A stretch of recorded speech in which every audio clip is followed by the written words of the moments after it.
Tentoonstelling Antipesten. Aanpak werkloosheid Venray.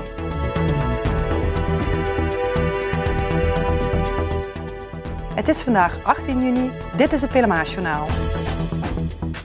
Pesten. Iedereen is er op de een of andere manier bekend mee. Op Jenaplan School de Kech wordt hier veel aandacht aan besteed aan de hand van een anti-pestcampagne. Vanavond is hier een tentoonstelling over te zien in de basisschool. Uit cijfers van het Nederlands Jeugdinstituut blijkt dat 1 op de 10 kinderen op de basisschool wordt gepest. Belangrijk dus om daar als school alert op te zijn. Op de Kech doen ze dit aan de hand van het project Goed voor Mekaar. Maar is dat wel nodig? Want wordt er wel gepest op de school? Ja, niet veel, maar het gebeurt wel en daarom maken we dit en organiseren we dit. Nou, volgens mij gebeurt het wel in school of op het schoolplein of zo, maar niet met de vuist. Veel kinderen zijn wel eens een keer gepest op school. Maar sommige kinderen zijn een tijd lang herhaaldelijk het slachtoffer. Kinderen van de Kech kunnen hierover meepraten. Toen werd ik gepest gewoon in de pauze door een paar kinderen en die kwamen dan elke keer naar mij toe. En ze deden me gewoon zomaar slaan.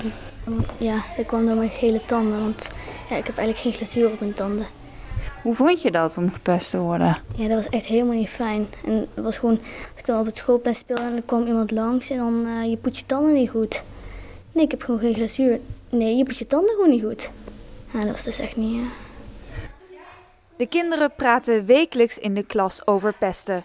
Samen hebben ze regels opgesteld over hoe je met elkaar moet omgaan. Toch houdt niet elke basisschoolleerling zich daaraan. De kinderen van de Kech hebben wel een idee waarom sommige kinderen blijven pesten. Ja, ze voelen een kick en ze proberen stoer te zijn bij hun vrienden. Ja, dat denk ik.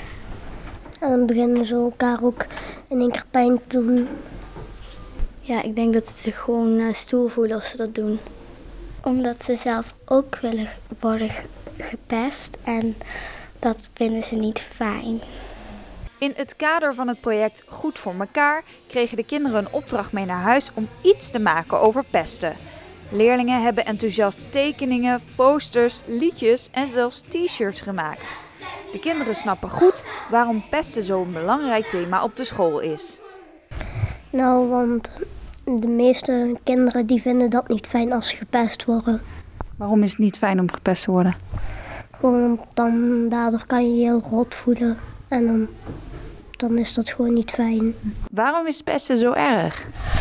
Omdat het voelt niet fijn van binnen.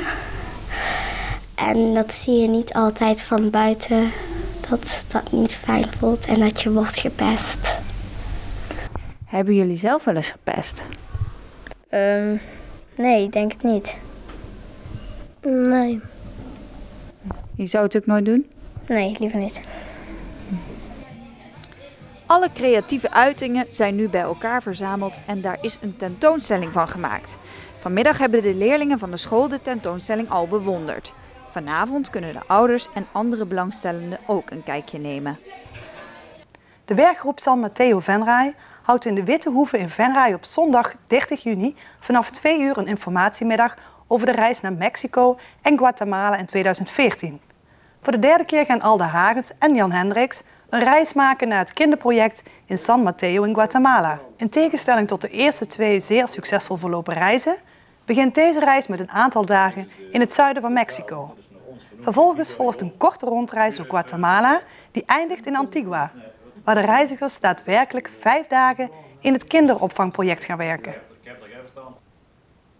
De werkloosheid in Nederland loopt heel snel op. Het tempo is ondertussen bijna vergelijkbaar met de situatie in de jaren 80.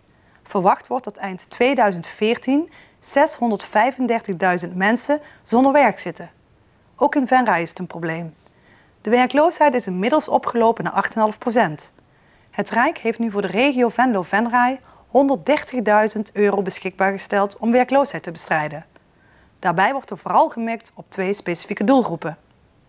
We richten ons daarbij op de jeugd, maar ook op een groep die nog wel eens vergeten wordt, de groep 45+, die wat moeilijk bemiddelbaar is. En we proberen door heel duidelijk in beeld te krijgen wat die mensen kunnen en waar eventueel hun beperkingen liggen om een effectievere match te maken met wat de werkgevers vragen. Dat is dus in samenwerking met een uitzendbureau. Maar is dat niet al de taak van een uitzendbureau om dat zelf te doen? Ja, maar de samenwerking tussen UWV en gemeente en uitzendbureau is geen vanzelfsprekende. Dus we hebben afspraken gemaakt met Randstad, dat ze ook bij ons op het werkplein hier in Venray komen, om samen die bemiddeling van die werkzoekenden aan te pakken. Nou, bij zo'n uitzendbureau zit natuurlijk heel veel expertise, die heel goed aansluit op wat wij beter kunnen. Nou, en als je dan samenwerkt, dan kun je de resultaten ook een flinke duw in de rug geven. Wat is het beoogde resultaat?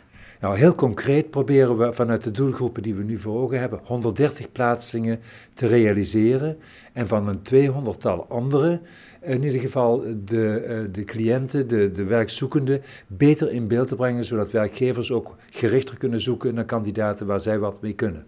De eerste resultaten laten zien dat Venray het relatief iets beter doet dan het gemiddelde in Nederland. De wethouder hoopt dat ondanks de stijgende werkloosheid en crisis deze maatregelen het beoogde effect hebben op de werkgelegenheid. Tot zover dit Pelemaasjournaal. Tips kunt u mailen naar de redactie. Deze uitzending wordt herhaald tot woensdag 12 uur 's middags. Morgenavond is een nieuwe uitzending van de Regio van de Smaak. Weer of geen weer, bij ons is het altijd vakantieweer. Aankomende nacht verloopt zwoel en droog. Morgen wordt het al snel warmer tijdens zonnig weer. Er zijn ook enkele wolkenvelden. 'S Middags wordt het tropisch warm met zo'n 35 graden. Dankjewel voor het kijken en heel graag tot morgen.